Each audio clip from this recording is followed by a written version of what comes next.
Ya, yang cerpen yang akan saya bacakan berjudul Nyasar. Nyasar ini adalah kegiatan yang paling gemar saya lakukan secara tidak sengaja di Semarang ketika saya ingin pergi ke suatu tempat gitu. Saking seringnya saya nyasar, saya rasa ini eman-eman kalau nggak dibikin apa-apa. Jadi saya membuat cerpen di Semarang berjudul Nyasar. Nyasar. Tak jarang aku bertanya pada diriku sendiri, ucapku pada Sas. Apa aku sedang berada di tempat yang salah? Asap rokok memenuhi kami berdua, seperti awan tebal yang menjaga kami dari udara berpolusi kota ini. Sas, meski matanya mengarungi pemandangan di depan kami, ratusan rumah dengan lampu menyala. Diikuti hamparan laut sebagai pembatasnya, aku tahu ia memperhatikanku dengan baik. Maka aku lanjutkan ceritaku. Aku tak berbicara banyak dengan siapapun di tempat itu. Paling banter keluarga yang memiliki toko elektronik di pinggir jalan raya. Kok bisa kenal sama mereka? Sekeluarga pula. Sas terkekeh. Aku membeli lem kuat untuk memperbaiki sepatuku di toko itu, tapi berakhir dengan mereka membantu memperbaikinya. Aku menjawabnya ikut tertawa geli. Tapi tidak berhasil. Mereka menunjukkanku di mana aku bisa menemukan sol sepatu dan aku harus berjalan 1,8 km ke sana dengan sepatu yang terbuka seperti kelaparan minta makan. Tidak elegan, cibir Sas. Lalu ia hisap rokoknya dalam-dalam. Dibanding diskusi-diskusimu tentang sejarah kemanusiaan atau kesehatan kita yang sudah didoktrinasi banyak oleh industri barat. Sas, aku memutar mataku sambil tersenyum kesal. Jadi renaissance atau skandal ganja tidak bisa memperbaiki sepatumu ya? Sas, aku mengepalkan tanganku dan dia tertawa. Sas tahu betul betapa aku mencintai musik tradisional Indonesia. Di waktu yang bersamaan, dia juga tahu betul bahwa aku tak menguasainya, aku malah lebih memahami musik barat. Padahal aku adalah yang mati-matian mengkritik cara pikir dan kejahatan-kejahatan yang berasal dari sana, terutama tentang iblisnya sistem industri yang menciderai konsep kesehatan timur. Kenyataan itu kadang jadi frustrasi pribadi buatku. Tapi Sas dengan bijak berkata, tak apa. Realitanya mencintai memang lebih mudah daripada memahami. Lagi pula, tidak menyukai seseorang tidak mewajibkan kau untuk membenci teman-temannya, orang tuanya, dan lingkungannya, dan seterusnya.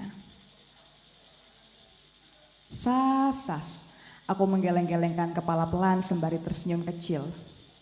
Aku memperbaiki sepatuku untuk renaissance dan ganja, untuk balungan atau seluruh entitas dan frekuensinya. Mungkin kau perlu kaki yang kuat, bukan sepatu. Aku mengangguk-angguk dengan bibir tertekuk. Mengaguminya adalah keniscayaan, sembari memasang wajah cibiran adalah keikutsertaan. Kadang jadi kewajiban. Aku menampik ucapanku sendiri. Halah, ketinggian ah. Gini-gini aku juga manusia. Sebenarnya aku mau olahraga sore itu, tapi sepatuku, wih olahraga.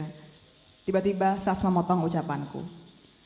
Daripada terkubur dengan diskusi di dalam kepalaku sendiri, tanyaku. Kelangkaan berdiskusi di tempatmu gak buruk-buruk juga? Akhirnya kau berolahraga setelah sekian lama. Di tempatku Sas, sepatu itu hanya dibahas mereknya. Aku segera mengembalikan pembicaraan. Tidakkah kau mengerti betapa logisnya aku mempertanyakan kehadiranku di tempat itu? Sas mengangguk mengerti. Logis juga jika aku berkata bahwa kau adalah warna baru di tempat itu. Dan malam itu menjadi malam istirahat yang panjang bersama Sas. Hingga akhirnya suara klakson mobil tiba-tiba menyadarkanku yang ternyata masih berada di dalam perjalanan. Di balik kaca helm, aku terus mengegas motor di jalan yang menanjak, menyaksikan pohon di kanan kiri yang lebat. Mobil itu menyalip kencang, menyisakan angin yang menerpa tubuhku. Kecepatannya entah mengapa asing buatku. Bukan karena ia sekencang itu, tapi karena seingatku, aku sedang berada di jalan raya yang padat merayap. Bukan karena ia sekencang itu, karena seingatku, aku dan Sas sedang melinting dan menghisap berpuntung-puntung rokok. Kopi kami sudah habis 3 jam sebelumnya, namun kami masih setia duduk di sana. Meja kecil kami dihiasi abu dan tembakau yang bertebaran, yang meski selalu kami coba bersihkan sambil berbincang tentang segalanya, akan berantakan lagi dengan lintingan-lintingan selanjutnya. Dari renasan sampai ganja, dari sepatu sampai manusia.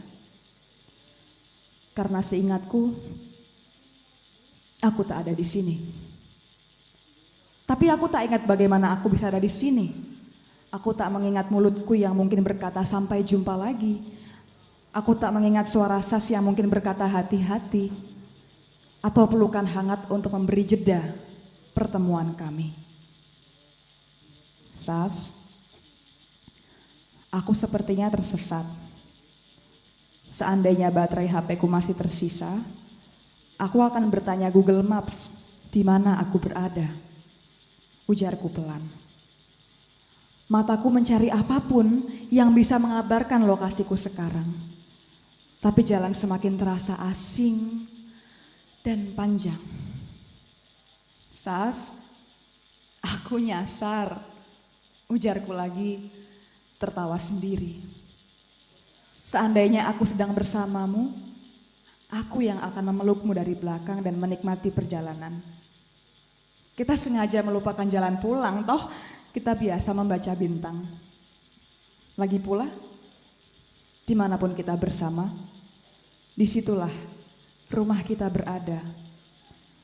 Dan penglihatanku buram dibanjiri air mata. Sas, aku ingin pulang. Sas tidak lagi menyahuti ucapanku. Sekian, terima kasih.